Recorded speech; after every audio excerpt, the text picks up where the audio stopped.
In this video, we're going to talk about the first verse of the first chapter of the Gospel of John. In the beginning was the Word. In Greek, there's the words en, arche, in logos. En is just a simple preposition that modifies the noun that follows, to be, in the dative case. In, on, among, or at. Arche is the dative singular of arche, an indirect object, a recipient of an action, to whom. In is, it's an enduring reality. It is not used to be. Logos is often translated as word, but it also means reason. Question: where is the, as in the beginning? The modern response is that it is an idiomatic phrase, that the lack of a definite article, the, is just a common use in Koine Greek for phrases like in the beginning. This would be the case if arche was in the accusative singular, as in, for example, I see the girl.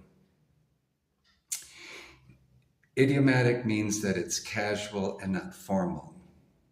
Problem: in the beginning implies a point in time, the initial point or the first in a series.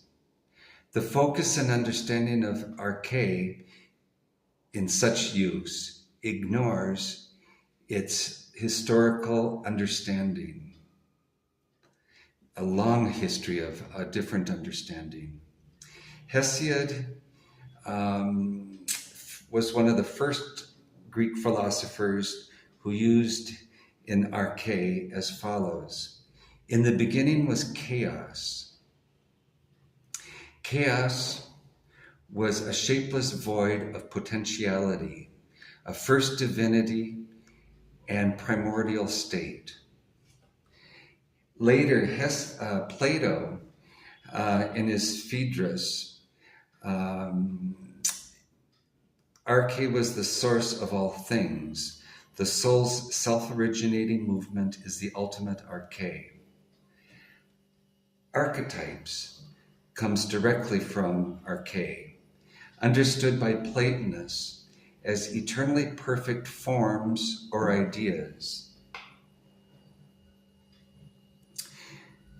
They are the source of the corresponding phenomena in the physical world. To conform comes from the words con, which means together, and formare, to form, to make like another. Romans 8:29 says to be conformed to the image of his Son. Philippians 3:21, Christ will transform our lowly body to be conformed to his glorious body. This is also behind the Eucharist, taken in Christ's body and blood, so that we are transformed in him.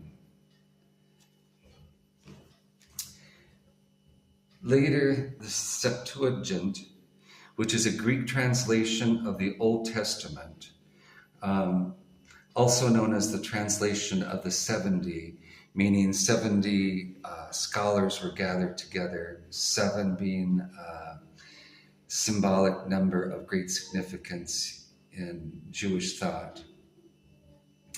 They used arche in Genesis 1:1.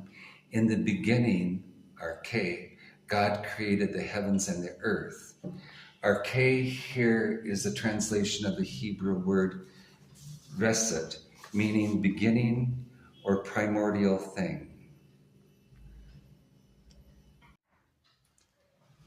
Arche is used 58 times in the New Testament, often as a point in time.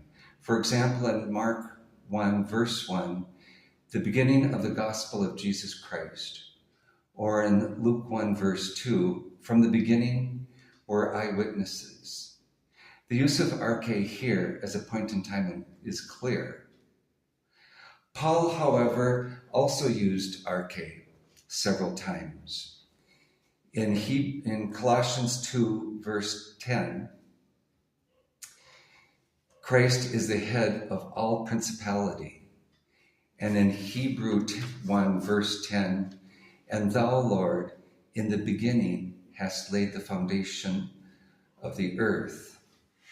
Here, in was kata, in or down upon, not the N that is found in John 1, verse 1. The down upon has a lot of similarities to what I spoke about in the previous video about epousian, the being upon.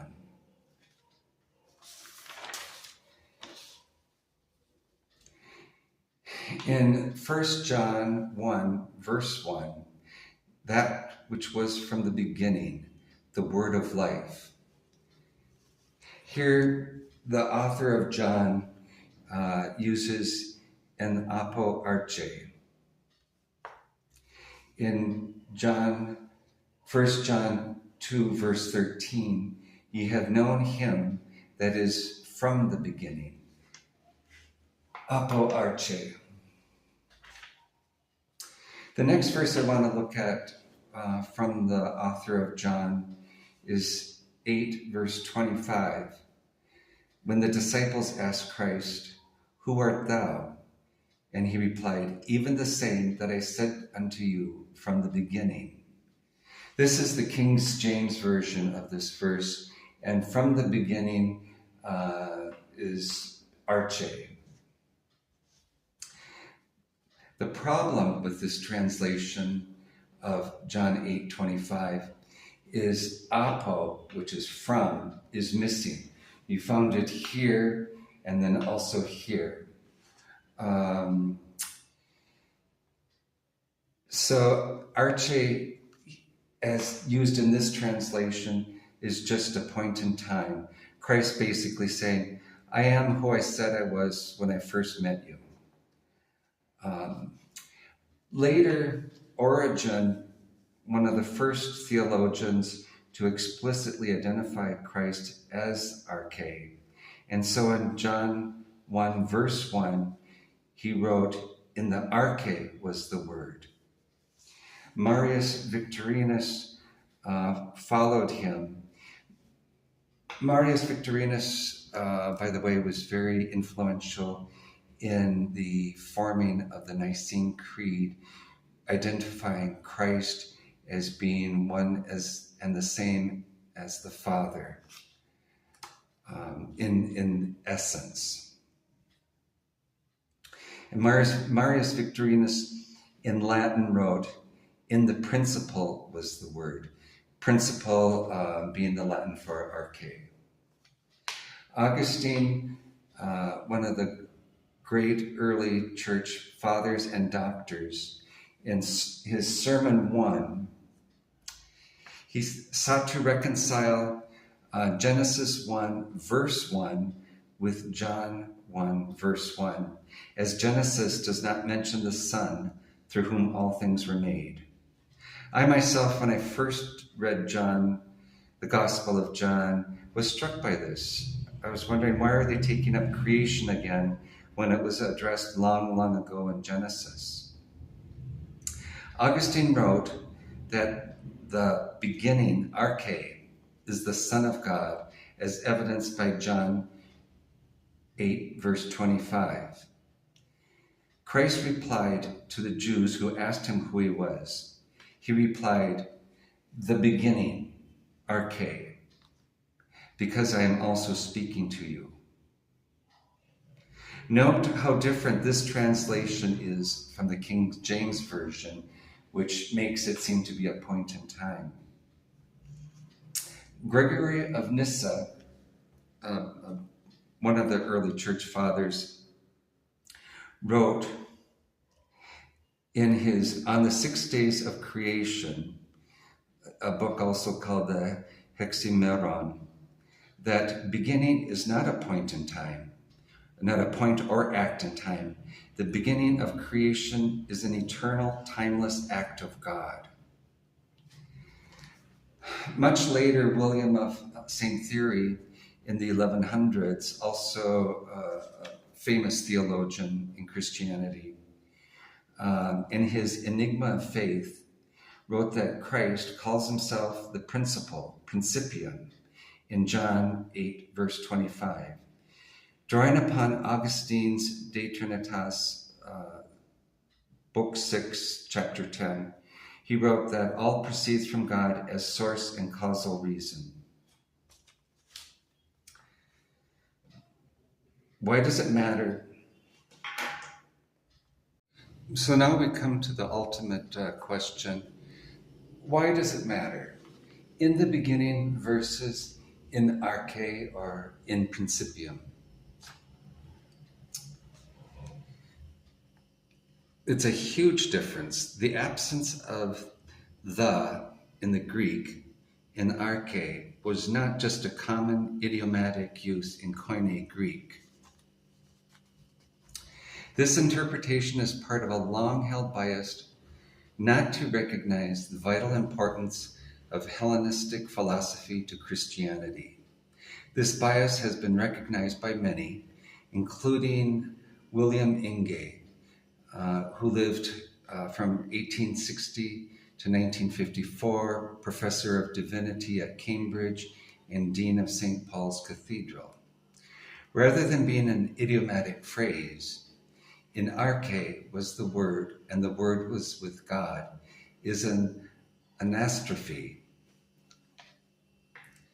which is an inverted word order given for emphasis. An example would be, in hope where life is found, attention is given to where life is found, not in the hope, but in hope. Where is the word found? In Arche. In Christ, who is God, the source of all being. Christ is the principle. And Christ is also the Word, the Logos. The concept of Logos had a long history in Greek philosophy prior to Christianity. Heraclitus in 500 BCE said that the Logos was the fundamental principle that orders the universe. It is an eternal divine reason. Philo of Alexandria was a Platonist Jew who influenced many early Christian theologians such as Clement of Alexandria, Justin Martyr, Gregory of Nyssa, and Augustine of Hippo. Philo understood the Logos as the intermediary and divine firstborn of God through which the world was created. Logos, identified as reason, or the underlying rational structure of existence from which man's rational capacity to understand is given. And Christ is the firstborn of God. He is the reason principle to which Christians seek to conform.